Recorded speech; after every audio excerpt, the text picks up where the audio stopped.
Hey guys, today is a book review. This book that I will be reviewing is Fahrenheit 451 by Ray Bradbury.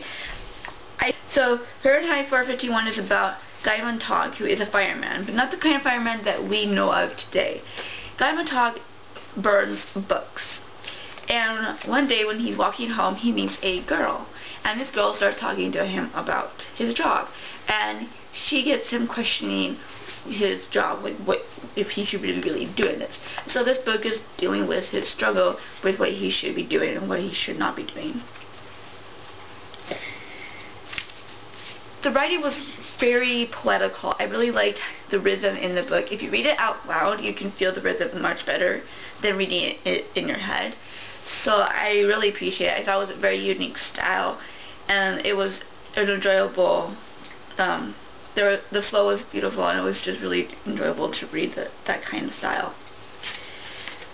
In this story, I really like this story. It's very unique and different, and it kind of gets you thinking about where we are going in our society, because we're so much into technology, and I have been feeling like books are going away. So, like, how far away are we going from books? And at the beginning of the book, there was a part where I was starting to feel like there was a part where he was describing his wife, and I felt like he was deceiving us, because he described his wife as a robot, and it was like, I automatically thought that she was a robot. So their wives are robots now? And it was really confusing at first, and then I realized that she wasn't a robot, and I was like, he just totally deceived me, you know. But then I realized it was his purpose was to make you think that she was a robot, because that's how he felt. And by making you think that she was a robot, you understood what he was actually feeling, if you understand what I'm saying. So I thought that was really cool that he tricked you in that way. The story was very developed really well. I think that overall it's just a very simple story that you see the progress and of it very smoothly done, and you understand what he's going through very easily, and the progress from doing his job, from questioning his job, from not wanting to do a job anymore. And so it's just that nice progress of the change with his moral standard, pretty much. When it comes to the characters, I thought that Guy Montag was a really developed character. Of course, he is the main character, so you expect that. And I thought that I really sympathized with him. He was one of those characters that you can really sympathize with him. We have all. The girl, I was kind of disappointed with the girl because she didn't last really long in the story, and I thought that was really a sad thing, because I really liked her. I thought that she was a major part in what Guy Montag, his switch, his change. She was the trigger to him changing, and I felt sad that she was taken out of the story so fast. When it comes to the ending, though, I really like the ending, because you finally get that resolution, that final decision. The whole book was him struggling, even when he was actually changing, like even when he was doing the right thing, he was still struggling if he really should be doing it. But at the end of the book, at the very end, you find him resolute, a final decision. He knows what he's gonna do, and he's not scared of it anymore. So I really liked that part of it, because when you finish the book, you know what he's gonna do at the end. You don't feel like you're left hanging, and you're not hoping for like a next book or anything. You distinctly know what's gonna happen. So with the grading of this book, I gave the writing a 5 out of 5, the story a 5 out of 5, the characters a 4 out of 5, and the ending a 5 out of 5, which gives it a final grade of 19 out of 20 stars. The next book that I will be reviewing is The Lovely Bones by Alice Sebold. And Alice Sebold writes this story in the point of view of Susie Salmon, who was murdered at the age of 14. And it is told through her eyes while she's in heaven, and she's trying to adjust to this new life, and she watches her family deal with their grief and her murder.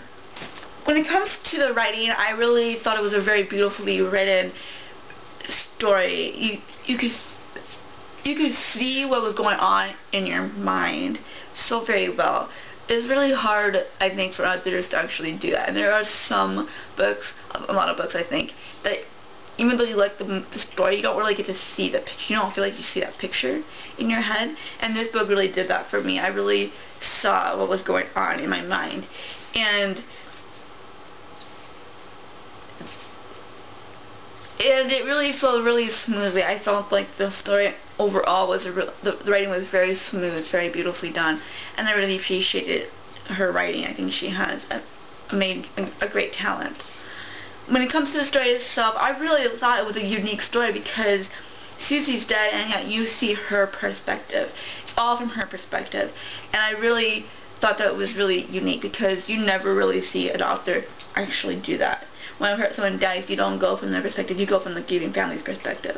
And I thought that was really cool that somebody actually took that jump, you know, into something that's very new and showed that kind of perspective. I really liked how it was developed. I thought that starting it off with her like saying her name like she was in class, and then just developing the story in a very unique way. I thought it was just really cool. It was fascinating. And when it comes to the characters, Susie's was very well done. I didn't have really any issues with the characters except for the mother. Not because she wasn't really well developed or anything like that, just that I just didn't like what she did. It was just a major issue with me because it's just like I know she's grieving and everything, but like, how could she do that to the rest of her family? It was the wrong way to grieve, I think. I mean, I don't know if there's a wrong way to grieve, but it was a mistake what she did. So I feel like I didn't really like her in this story, but at the same time I understood what she was doing. Why.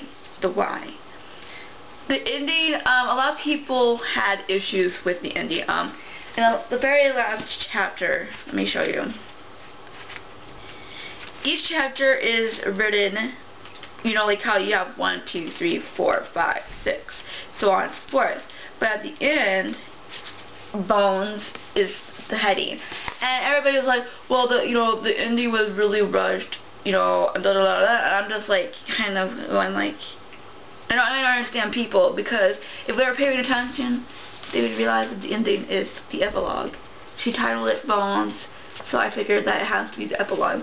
And yes, if she had put it like it was a regular chapter in the book, yes, I would agree that it was rushed. It was cramped. It felt like she was just taking it on the end, which she was. It's an epilogue.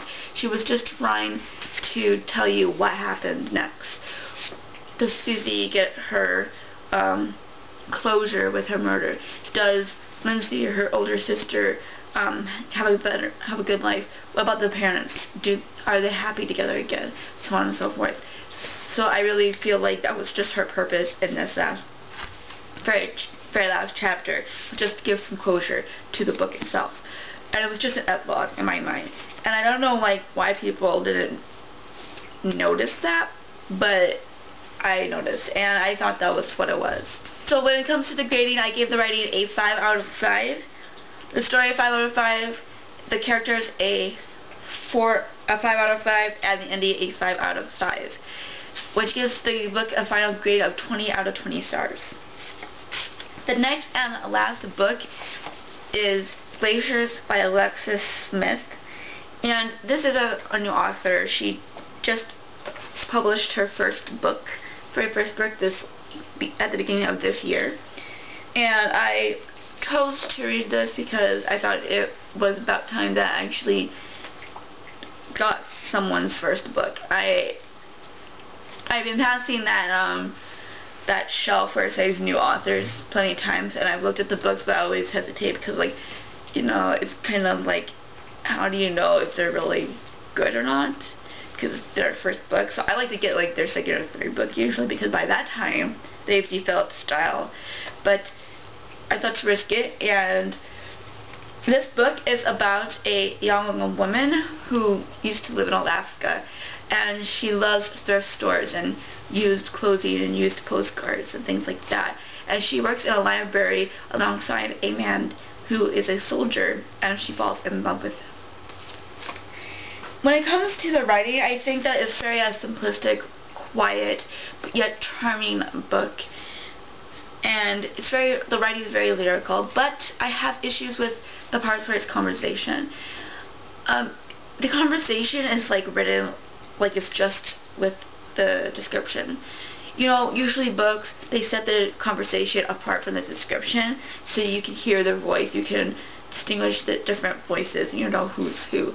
But when it comes to where it's actually melded into the description, you don't really get to hear a voice.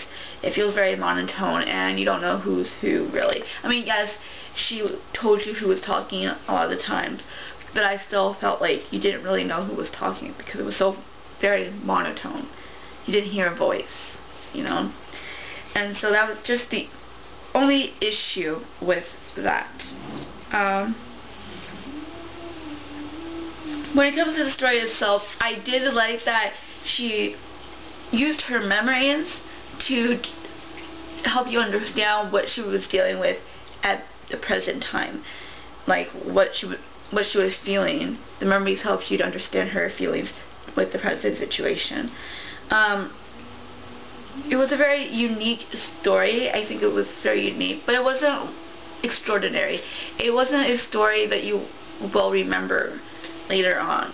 So, but the characters, I really like Isabel. She's unique, funny, one of those people that you want to get to know.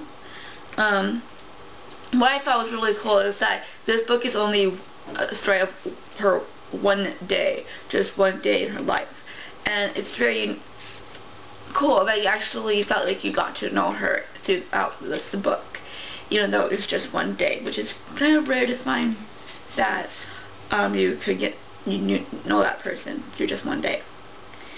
When it comes to the ending, I really loved the ending, because at the very beginning she talks about a certain thing, which I'm not going to say anything about it, but at the end she says it over again, and it's like she reiterates it, and it feels like she just tied the whole book together, and it was like the perfect ending to me. So when it comes to the grading, I gave the writing a 4 out of 5, the story a 4 out of 5, the characters a 5 out of 5, and the ending a 5 out of 5, which gives of the book a grade of 18 out of 20 stars. So that is it for me. If you read any of these books, tell me what you thought of them. And until next time, peace out.